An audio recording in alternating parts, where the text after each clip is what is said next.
Hello guys, pauwi na kami. Tapos na yung klase.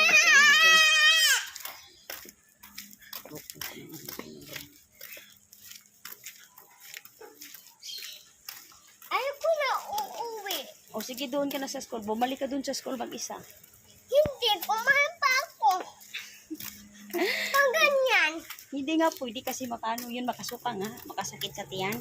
Gusto mo makasakit sa tiyan? Wala. Oo. Huwag kang kumain nun kasi makasakit sa tiyan.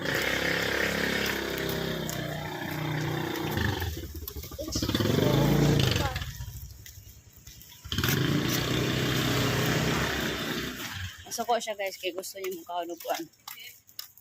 Fishball. Kuan pala, quick-quick. Gusto niya makahanub quick-quick. Mami! Fishball. Ano Mami. tawag dun? Fishball ba yun o fish? Hindi ko alam yun yung tawag dun. Egg steak. Suko. Egg Ayun. steak. Egg Anong egg steak? Ano yun? Paano Pag lutuin yun? ganyan. Oh? Sino turo sa'yo? Kasi Ha? Sino turo? Tama na. Punta tayo sa mami tayo. Isog kayo guys. Gusto ko. It's